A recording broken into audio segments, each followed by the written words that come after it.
So, pero wag kayong mag-alala guys kasi may mga blessings na dadating sa inyo. So, ito mga blessings na to mga kapiksi, ito yung magiging sagot, no, para magkaroon kayo ng extra pampuhunan, extra na mapagkakakitaan mga kapiksi. So, hindi, kumbaga, yung mga kapiksi natin na may mga money problems, Virgo, wag kayong mag-alala kasi dadating din yung mga blessings sa inyo. At saka sabi ko nga sa inyo guys, no, may mga taong tutulong sa paligid nyo. So yung mga tao na yun, maaaring maging sangkapan din sila ni universe para mabigyan kayo ng blessings ngayong season na to.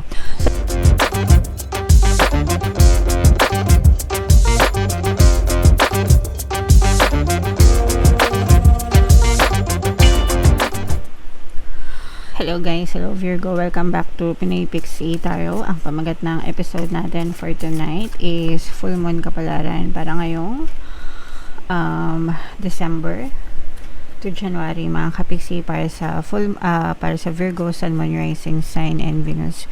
Yung ating full moon guys ngayong December ay sa December 4. Tapos yung next na full moon naman natin ay sa January 3 mga kapixie. So ang reading na to ay para sa period na yan. Ang pamagat ng ating full moon ay cold moon mga kapiksi, isa rin siyang super moon guys, okay?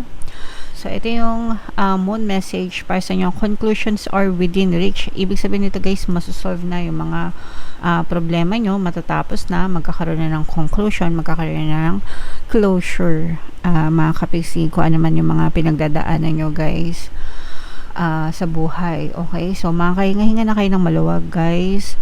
Tamang-tama ito kasi magtatapos yung 2025, no?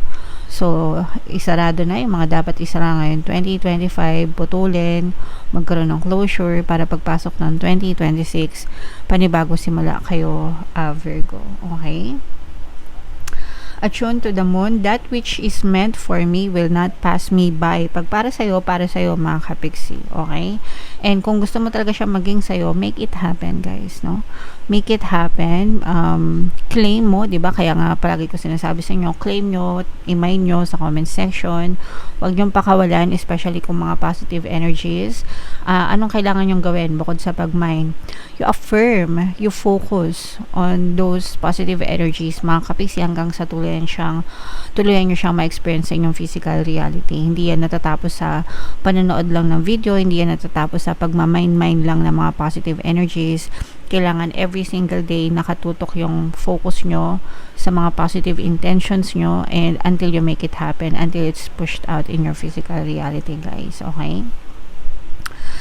Additional meaning nitong cards na to guys, doors which Islam shut now will not reopen. Ibig sabihin kapag may lumampas na opportunity mga kapiksi, maaaring nang hindi na siya bumalik or maaaring hindi talaga siya para sa inyo kung hindi nyo sinunggaban, okay? So kung feeling nyo para sa inyo talaga yung opportunity, di ba, go for it, grab it guys, kasi sayang naman, di ba? At saka yung mga dasal, no? I mean, yung mga dasal natin, sinasagot yan sa pamamagitan ng mga oportunidad. Alright?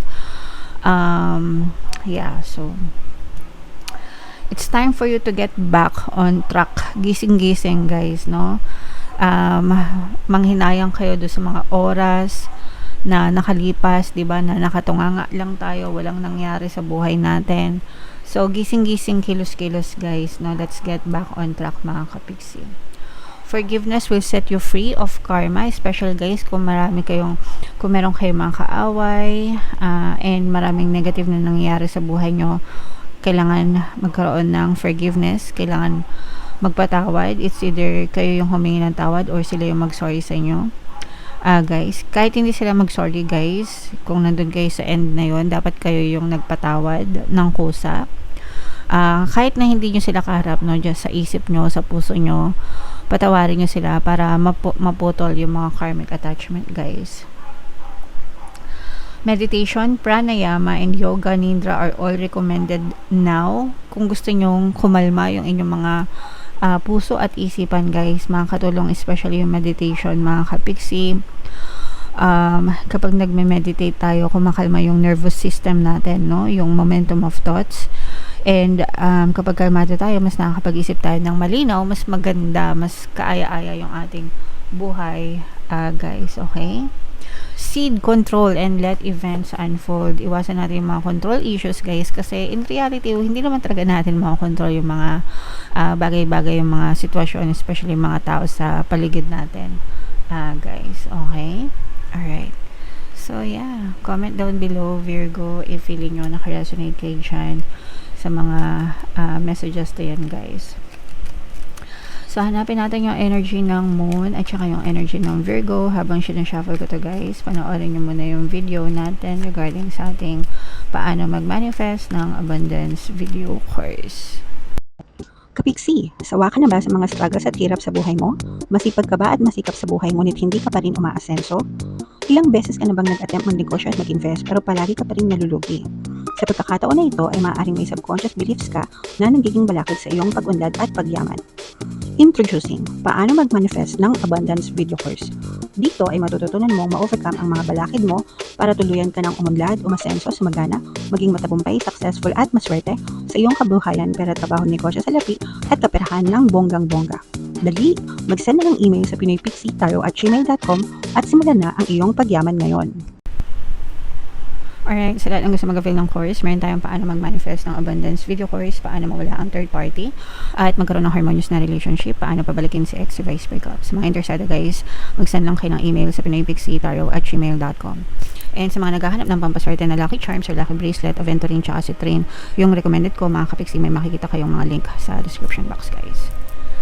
So, Virgo, kayo ay represent ng King of Pens. Ito yung ating moon energy. Latag natin yung spread nyo, guys.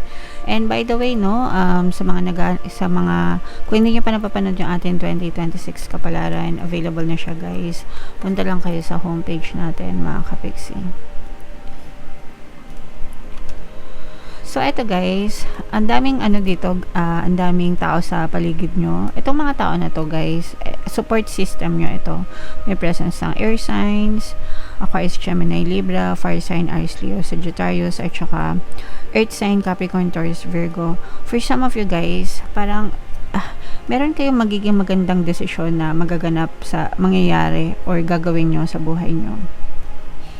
And itong decision na to, guys, magiging dahilan yan para umangat yung buhay nyo.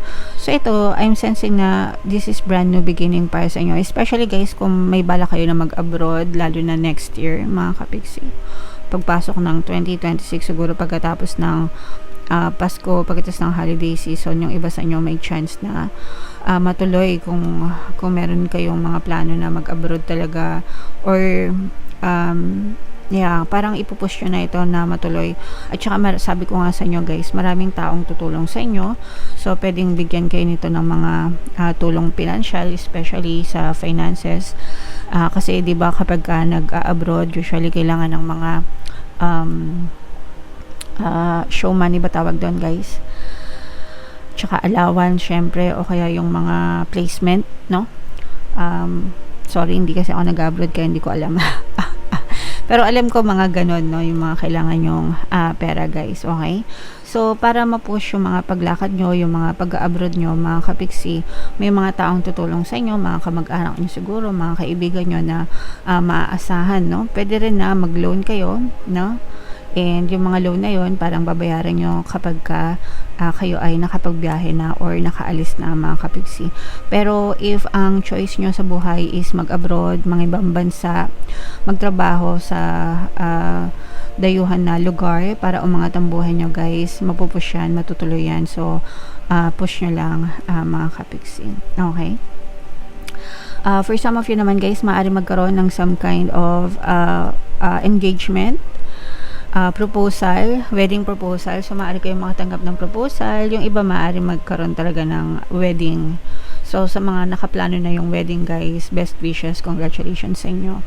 Mga kapixie, kasi mapupush yung mga pangarap nyo na yan, mga kapixie. Alright, so what else? Tingnan pa natin, mga kapixie. So, dito, guys, yung iba sa inyo, although hindi naman lahat, no? Yeah, so, wag kayong mag-alala, guys, kasi sumikat pa yung araw. Kaya ako to, ang nangyayari kasi guys, for some of you, maaari kayo nagkakaroon ng mga money problems. Very stressed yung iba sa inyo sa pera. Kahit na anong pagtitipid mga kapiksi, ang nararamdaman natin dito, kahit na yung iba sa inyo, kahit na gusto nyo mag-take ng opportunity, mag-take ng risks, pero wala namang, parang wala kayong magawa, wala kayong choice. Kunwari, ganito, gusto nyo magtindahan, pero wala namang kayong pampuhunan. Gusto nyo magnegosyo, pero wala namang kayong pangkapital. Yung mga ganun. So, kahit na gusto nyong makatulong, kunwari, housewife ka, tapos gusto mo makatulong sa husband mo, na kumita sa pamamagitan ng pagtinda, pero yung budget kulang, parang ganun, no? So, pero wag kayong mag-alala guys, kasi may mga blessings na dadating sa inyo. So, itong mga blessings na to, mga kapiksi, ito yung magiging sagot, no? Para magkaroon kayo ng extra pampuhunan, extra na mapagkakakitaan, mga kapiksi. So, hindi, kumbaga, yung mga kapiksi natin na may mga money problems, Virgo, wag kayong mag-alala kasi dadating din yung mga blessings sa inyo. At saka sabi ko nga sa inyo guys, no, may mga taong tutulong sa paligid nyo. So yung mga tao na yun, maaring maging sangkapan din sila ni universe para mabigyan kayo ng blessings ngayong season na to. So itong mga blessings na to guys, wag nyong sayangin. Make sure na kumbaga parang namumultiply natin, no, nagagawa natin ng paraan para mag-multiply. Okay, magtinda kayo ng yellow or ice candy or whatever, di ba? Palaguin natin mga kapiksi. Walang dahilan. Kapag kapag gusto may paraan, pag ayaw may dahilan. So kung gusto niya talagang kumita, di ba? May paraan at may paraan mga kapiksi.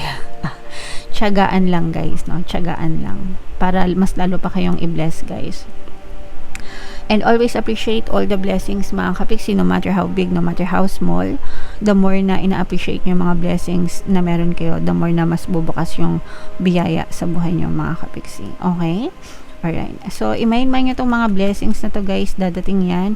At saka itong mga opportunities sa abroad, itong mga wedding, engagement guys, yan yung mga magagandang energy na nakita natin para sa inyo mga kapiksi. Comment down below if naka-resonate kayo.